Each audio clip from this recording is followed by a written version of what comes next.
Avant de prier, prenons d'abord un moment pour écouter la parole de Dieu, puis nous prierons ensemble.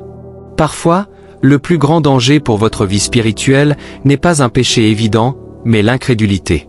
Dans Hébreux 3h12, nous lisons « Prenez garde, frères, que quelqu'un de vous n'ait un cœur mauvais et incrédule, au point de se détourner du Dieu vivant. » C'est un avertissement sérieux adressé à chaque croyant.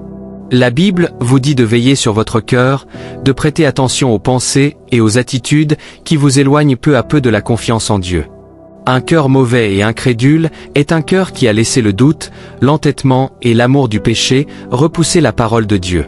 C'est un cœur qui choisit de s'appuyer sur la compréhension humaine plutôt que de se soumettre à ce que Dieu a dit. L'incrédulité n'est pas seulement une lutte émotionnelle, c'est un danger spirituel. Elle nie qui est Dieu. Elle remet en question sa puissance. Elle traite ses promesses comme si elles étaient incertaines et sa parole comme si elle n'était pas entièrement digne de confiance. Avec le temps, si l'incrédulité n'est pas traitée, elle endurcit le cœur. Nous le voyons clairement dans le ministère de Jésus. Matthieu 13h58 dit « Et il ne fit pas beaucoup de miracles dans ce lieu à cause de leur incrédulité. » Imaginez, le Fils de Dieu lui-même était présent. Jésus était là, plein de puissance, plein de compassion, prêt à guérir et à restaurer. Pourtant, l'incrédulité des gens a fermé la porte à beaucoup de miracles. Ce n'était pas que Jésus manquait de puissance, c'était que leur cœur refusait de croire. C'est pourquoi l'incrédulité est si paralysante pour une vie chrétienne. Lorsque vous marchez dans l'incrédulité, vous ne passez pas simplement une mauvaise journée spirituelle. Vous niez la puissance de Dieu et traitez sa vérité comme si elle était optionnelle. Vous pouvez toujours aller à l'église, prier, écouter des sermons, mais intérieurement, vous retenez votre pleine confiance. C'est pourquoi Hébreux 3h13 nous exhorte aussi à nous exhorter les uns les autres chaque jour, afin qu'aucun de nous ne soit endurci par la séduction du péché. Le péché ment. Il vous dit que faire confiance à Dieu est risqué, que l'obéissance coûte trop cher, que Dieu pourrait ne pas intervenir. Si vous écoutez assez longtemps, votre cœur devient dur. D'un autre côté, la Bible nous montre à quel point la foi authentique est puissante. Dans Jean 3h36, il est dit « Celui qui croit au Fils a la vie éternelle. Celui qui ne croit pas au Fils ne verra point la vie, mais la colère de Dieu demeure sur lui. » Croire en Jésus, c'est recevoir la vie éternelle. Le rejeter, c'est rester sous le jugement. La foi vous fait entrer dans une relation vivante avec Dieu. Elle vous conduit à l'obéissance parce que vous croyez que Dieu est celui qu'il dit être et que sa parole est vraie, même quand rien autour de vous ne le laisse paraître. La Bible dit dans Hébreux 11h6, « Sans la foi, il est impossible de lui être agréable, car il faut que celui qui s'approche de Dieu croie que Dieu existe et qu'il est le rémunérateur de ceux qui le cherchent. » La foi est la manière dont vous vous approchez de Dieu. C'est la manière dont vous marchez avec lui. Quand vous avez la foi, vous ne bougez pas seulement lorsque les circonstances semblent sûres, vous bougez parce que Dieu a parlé.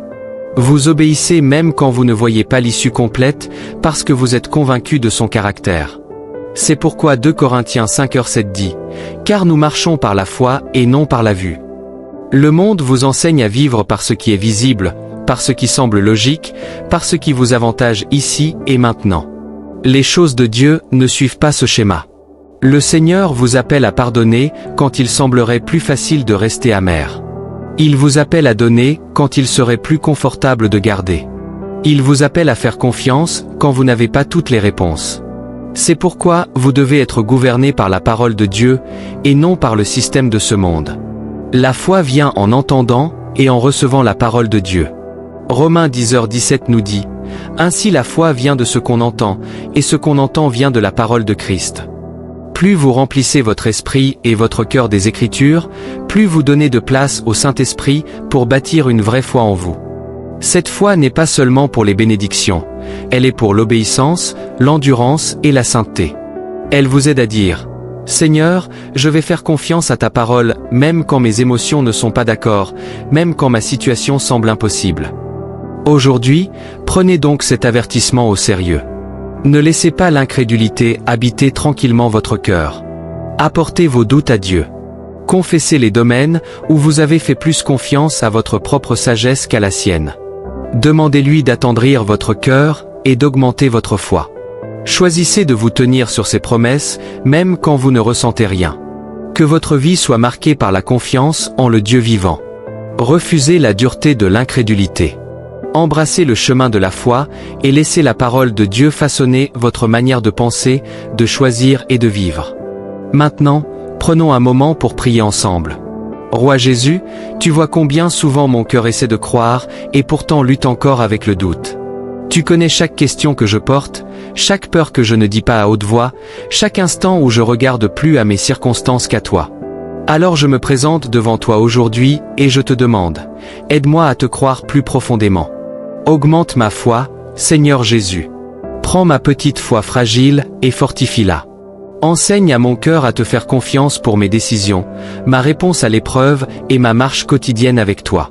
Père, je te demande d'ôter de moi ce cœur de pierre qui hésite, doute et questionne ta bonté, et donne-moi un cœur nouveau, un cœur tendre à ta voix et prompt à croire ce que tu dis. Donne-moi un cœur enraciné dans ta parole, un cœur façonné par les Écritures plus que par les sentiments, un cœur fortifié par le Saint-Esprit pour tenir ferme dans la foi.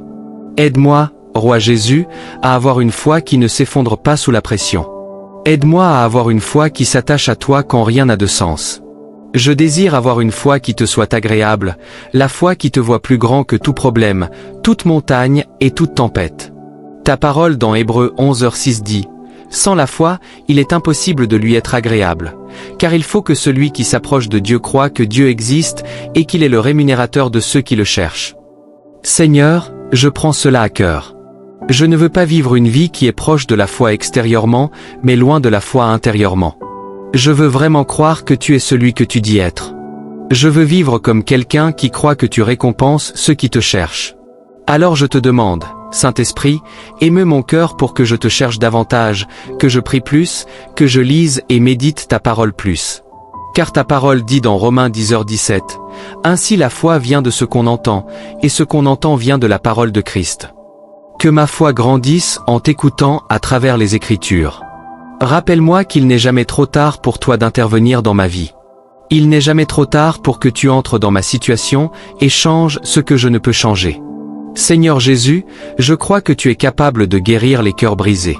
Tu es capable de restaurer les familles brisées. Tu es capable de relever ceux qui ont l'esprit abattu. Tu es toujours le guérisseur. Tu es toujours celui qui ouvre les yeux des aveugles, attendrit les cœurs endurcis et apporte la vie là où il y a eu déception et sécheresse. Rappelle-moi, Saint-Esprit, Éphésiens 3h20 où il est dit: à celui qui peut faire, par la puissance qui agit en nous, infiniment au-delà de tout ce que nous demandons ou pensons. Jésus, je crois que tu es encore capable de faire infiniment au-delà de tout ce que je pourrais demander ou penser. Aide-moi à ne pas te limiter dans mon esprit. Aide-moi à ne pas mesurer ta puissance par ce que je vois devant moi. Alors je te loue, Seigneur Jésus. Je te loue parce que tu as déjà vaincu la mort. Tu as déjà vaincu le diable par ta croix et ta résurrection. Tu m'as donné la victoire sur le péché et sur toute puissance des ténèbres. À cause de toi, je ne suis plus esclave de la peur. Alors je te demande, Seigneur, apporte la liberté là où il y a captivité dans ma vie. Apporte la paix là où il y a eu inquiétude et anxiété. Apporte la délivrance là où il y a eu oppression et pesanteur. Je crois, Père, que même en ce temps présent, tu opères encore des miracles. Tu guéris encore, tu restaures encore, tu sauves et transformes encore des vies. J'invoque ton nom, Jésus. Je me tiens sur la vérité du psaume 30, 12-13 qui dit « Afin que je te chante et te célèbre et que mon cœur ne se taise point. Éternel, mon Dieu, je te louerai toujours. Seigneur, je m'attache à cette promesse. Même si je suis encore au milieu de la douleur ou de la confusion, je crois que tu es capable de changer mon deuil en une danse. Tu es capable d'ôter les vêtements de tristesse et de m'envelopper à nouveau de joie. Aide-moi à te louer d'avance, avant même de voir le changement. Merci, Jésus, de ce que, quand je suis sous la pression et la détresse, tu m'invites encore à m'approcher. Ta parole dans Matthieu 11, 28-30 dit « Venez à moi, vous tous qui êtes fatigués et chargés, et je vous donnerai du repos.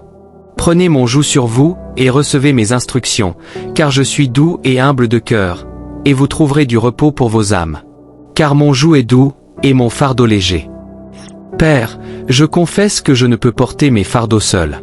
Je ne peux trouver le vrai repos et la vraie restauration qu'en toi. Alors, pour chaque poids que j'ai porté, je te l'apporte. Pour chaque anxiété, chaque peur, chaque souci caché, je les dépose à tes pieds. Je reconnais mes faiblesses. Et en même temps, je te loue pour ta force. Là où je suis faible, tu es fort. Là où je suis limité, tu es sans limite. Seigneur Jésus, je demande que ta main soit clairement visible dans ma vie. Que ce soit évident que c'est toi qui m'aides, me guide et me soutiens. Là où je lutte, je choisis de te faire confiance pour la victoire. Là où ma foi semble petite, je prononce les paroles de l'homme dans Marc 9h24. Je crois. Viens au secours de mon incrédulité. Aide-moi à vivre la vérité de 2 Corinthiens 5h7, car nous marchons par la foi et non par la vue. Enseigne-moi à marcher chaque jour non par ce que je ressens, non par ce que je crains, mais par ce que tu as déclaré. Merci, Seigneur Jésus, d'avoir écouté cette prière. Je bénis ton précieux nom, Roi Jésus, et je te donne toute la gloire. Amen. Si cette prière a touché votre cœur, écrivez Amen en signe de foi. Je prie que chaque bénédiction contenue dans cette prière repose désormais sur vous au nom de Jésus.